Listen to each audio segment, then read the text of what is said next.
Bonjour à tous, bienvenue dans le débat d'Onja Soccer. Aujourd'hui, on va parler de l'Impact, évidemment, le bilan de fin de saison, mais aussi du FC Montréal dans quelques instants. Avec nous, Georges Larac, illustre hockeyeur, mais également fan de soccer. Également Arcadio Marcuzzi, analyste, et John Limiatis, ancien entraîneur de l'Impact entre 2008 et 2009. Messieurs, j'ai d'abord envie de vous poser une question très simple. Est-ce que vous vous êtes régalé cette année? Georges. Oui, ça a été un beau roman savon qui a quand même bien fini malgré les circonstances. Ça nous a tenu en haleine, ce roman-là, du début à la fin. Bien entendu, on se demandait qu'est-ce qui allait se passer au début de saison. La saga avec Didier, finalement, il est revenu, il n'a pas été le même, mais c'était incroyable de voir comment l'équipe elle a pu pas se laisser affecter par cette controverse-là et faire quand même les séries, faire un bon bout de chemin. Bravo à une équipe qui a dû compétir contre des équipes qui ont beaucoup plus de moyens financiers d'avoir des joueurs étoiles.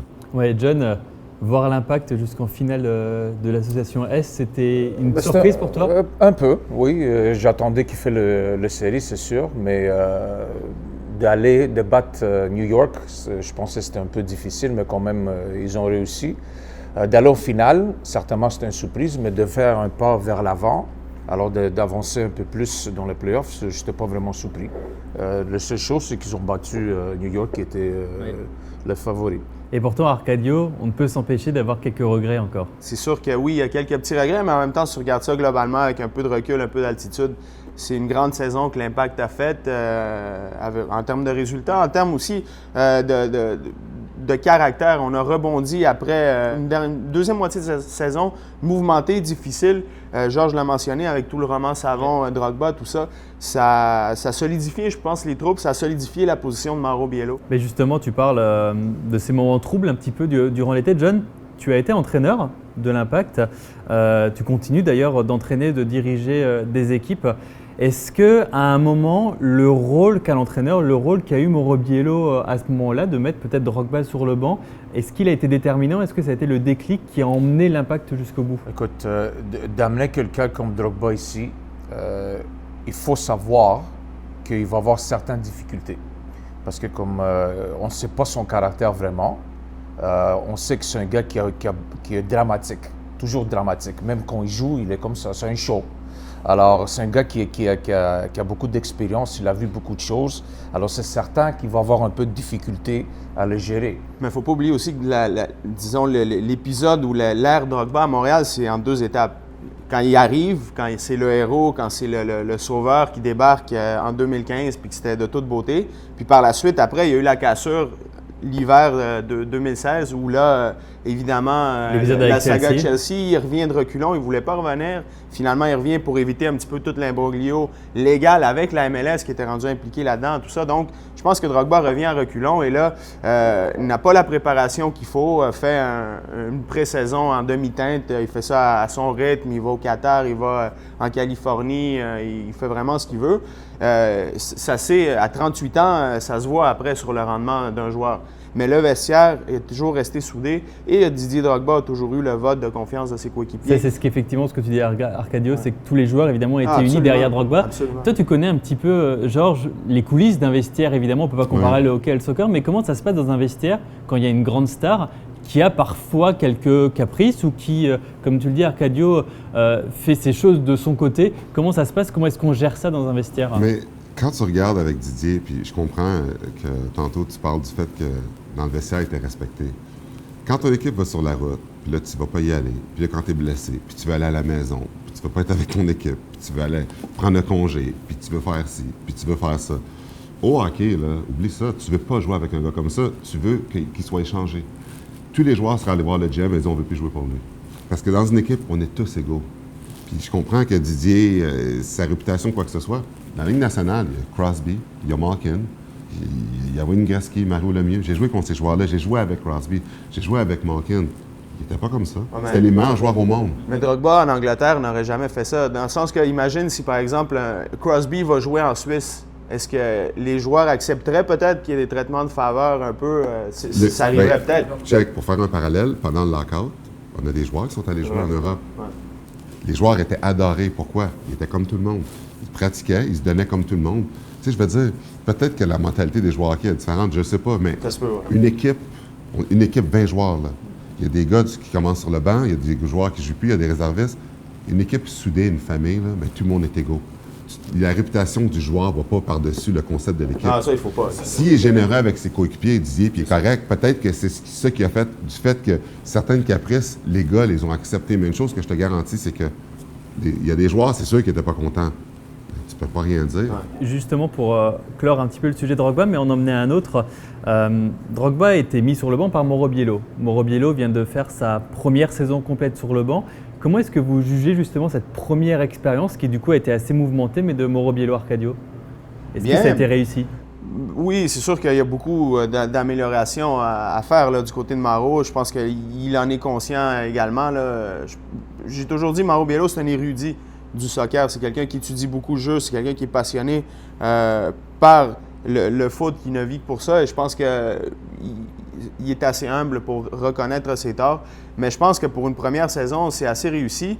En termes de résultats, c'est sûr que ça a été difficile, mais en même temps, si on a été capable de rebondir, si le vestiaire a été capable d'acheter son projet, je pense que ça parle bien pour la suite. La base est toujours là aussi. Avec les trous qu'il y avait, Mauro Biello s'est bien débrouillé, puis surtout avec la saga Didier, parce qu'il n'y a pas beaucoup de monde qui aurait eu le cran de mettre un joueur qui était tant aimé par le public dans les estrades, puis que s'il ne pratique pas, il ne joue pas, puis il faut qu'il soit comme tout le monde, puis il le dit médiatiquement. La seule chose que je trouve triste, c'est que je trouve que le revirement de saison, puis tout ce qu'il a fait, je trouve que c'est beaucoup grâce à lui qu'on a fait les séries avec tout ce qui s'est passé. Mais les 2 derniers matchs, les matchs de l'Impact, qu'on menait 3-0, puis on a mis Didier, un bon entraîneur, tu avais besoin d'un attaquant défensif, quelqu'un qui court. Didier ne court plus. Puis on l'a mis, pourquoi? Pour marquer un autre but? C'est pas ça qu'on avait besoin. Eux marquent 2 buts. On l'a mis en fin de match, pourquoi? Parce que c'est son dernier match, on s'est plié à la demande du public alors que tu as une chance d'aller en finale. Il fallait oublier le public, puis ses adieux, là, il pouvait les faire sans nécessairement avoir besoin de jouer les 20 dernières minutes. Puis même, là-bas, sur la route, quand on était à Toronto, pourquoi on l'a mis sur le terrain? T'enlèves Didier pour mettre Mankosu. Moi, c'est des choses comme ça que j'ai vues, qu'on était une meilleure équipe avec Mankosu que Didier, parce que Didier ne court plus, il était au bout du rouleau. Donc, c'est cette décision-là que... Bien, évidemment, c'est difficile parce que regarde qui était sur le banc. Ouais, c'est ça. Tu vas mettre qui dedans? La seule chose que moi, je compris avec lui un peu par rapport à sa décision de mettre Drogba, je n'oublie pas que c'est un gars quand même qui peut marquer un but à n'importe quel moment. Peut-être dans le jeu, il ne fait pas beaucoup de choses, mais s'il arrive dans la boîte, c'est quelqu'un qui est quand même capable. Il peut avoir des raisons, mais à la fin, tu parlais qu'ils ont fait bien, mais ils n'ont pas eu du support, ils n'ont pas eu de profondeur, et ça, c'est la faute de le staff technique. La problématique toujours était que trop de monde se mélange dans les choses, puis il veut faire une équipe, mais pour gagner un championnat, il faut que tu sois plus qu'un Piatti, il faut que tu sois plus qu'un ou deux choses. Justement, pour 2017, Adam Braz et Joey Saputo ont fixé l'objectif d'être dans les 4 premiers de l'Est, gagner le championnat canadien. Georges, est-ce que quand on a fait une finale de l'Est, est-ce que c'est pas un peu léger comme ambition? C'est toujours mieux d'y aller léger. Comme ça, c'est sûr que c'est ce qu'il souhaite. Il veut finir plus haut. Mais quand tu contrôles les attentes, il y a moins de déception. Pour moi, qu'est-ce qu'ils ont fait cette année n'est pas nécessairement une grande image pour l'année prochaine. Ça peut être très facile qu'il finisse 5e ou 6e, mais il ne fait pas la série. On pense qu'ils vont le faire. C'est sûr qu'ils ont quelque chose pour le faire. On est tous d'accord avec ça. Mais oublie cette saison. Pour toi, John, avec cette équipe-là, tu peux ne pas faire les séries s'il n'y a pas de changement? Oui, je trouve que oui. Parce que n'oublie pas, il y avait de certaines performances, certaines défaites cette année qui ont été vraiment pourries à la fin du compte. Il y avait quelques matchs. Puis les performances en général, pour moi, n'ont été pas les meilleures tout le temps. Plus de constance aussi. Là. On n'a pas gagné 2 matchs de suite avant la fin de l'année. Là. Alors, messieurs, on va faire une petite pause justement dans ce débat. En deuxième partie, on va parler de l'arrêt du FC Montréal et des conséquences pour la formation au Canada. En attendant, on vous propose un reportage avec l'un des meilleurs joueurs amateurs du Québec, Maxime Oliveri, un ancien joueur justement qui était semi-professionnel en France et qui a décidé de s'installer au Québec et qui vient justement de remporter la première ligue de soccer du Québec avec le CS Mont-Royal Outremont. Nous, on se retrouve dans un instant.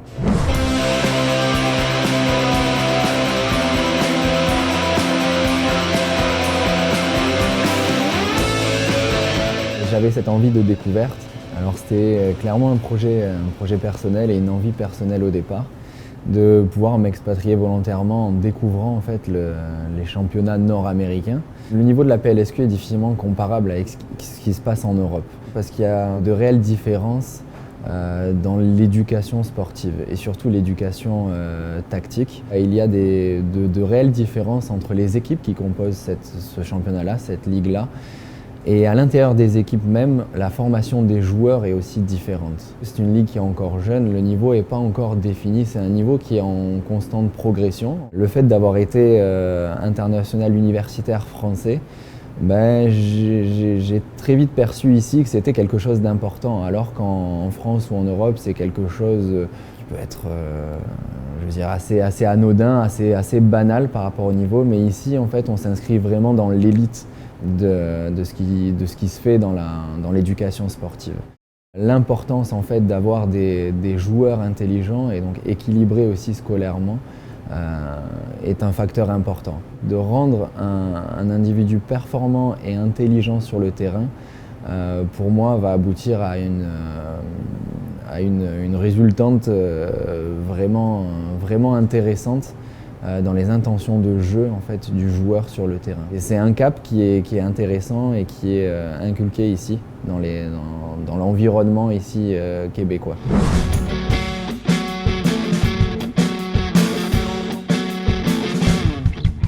On est de retour pour la deuxième partie du débat Donjah Soccer. Parlons maintenant d'une décision qui a fait beaucoup jaser, messieurs, ces derniers jours, ces dernières semaines, l'arrêt du FC Montréal. Georges, arrêter l'équipe réserve, est-ce que c'est une bonne décision? Est-ce que c'est positif, comme l'a dit Joey Saputo? Mais moi, je trouve pas. C'est comme si le Canadien de Montréal arrêtait son équipe de la Ligue américaine, son club école. Le club école est tellement important dans le développement. Je comprends qu'il y a des raisons financières peut-être à travers ça, mais pour le développement de si l'Impact ne peut pas rivaliser avec des gros clubs pour aller chercher des joueurs autonomes, des joueurs désignés qui font plusieurs millions, mais tu as besoin que ton développement des jeunes soit sensationnel, soit parfait, et te départir de ton équipe, de ton club école, comme on dirait, et que les joueurs sont obligés d'aller se diriger à Ottawa, plus proche de Toronto. Je trouve que c'est pas une bonne idée.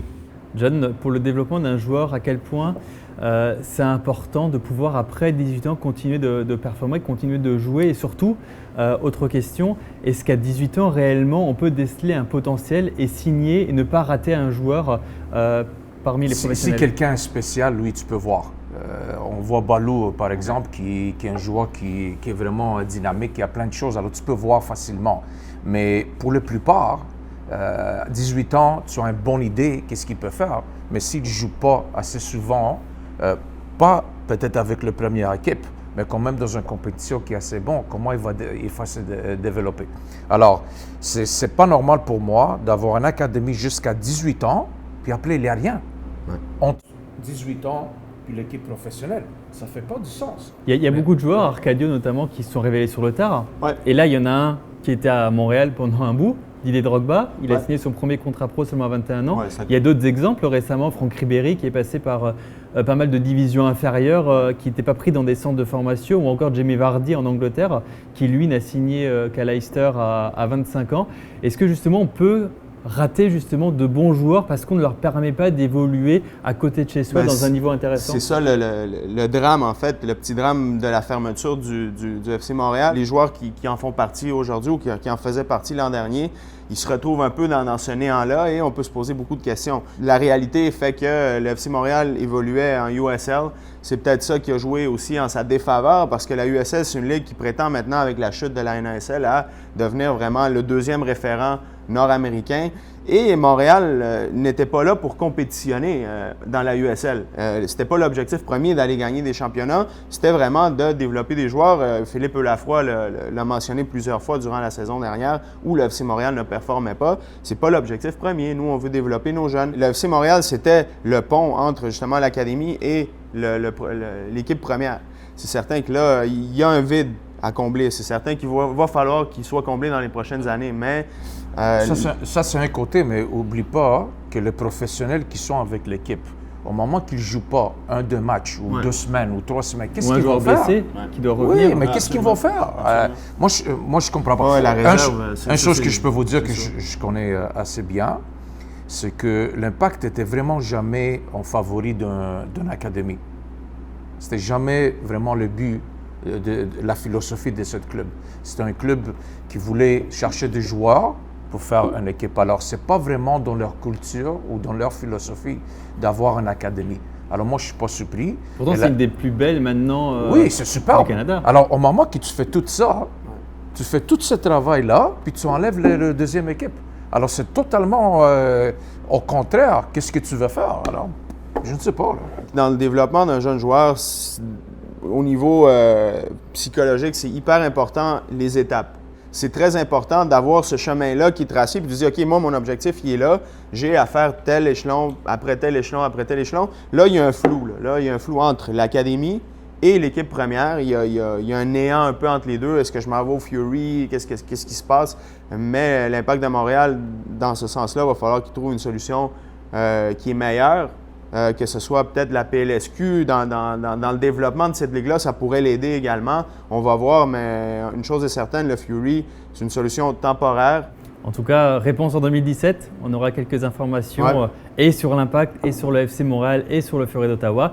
En attendant, merci beaucoup, Georges Larac. C'était un honneur de t'avoir avec nous pour parler soccer. Merci Arcadio. On te retrouve évidemment au 98.5, au Footer et dans différents autres médias. Nous, merci, c'était pas un honneur. Merci beaucoup, John Ignatis, d'avoir été avec nous, d'avoir apporté toute ton expertise et tout ce que tu connais évidemment sur l'Impact de Montréal. On vous souhaite à tous de très belles fêtes et on espère une année aussi riche, passionnante en soccer et pour l'Impact en 2017. À bientôt.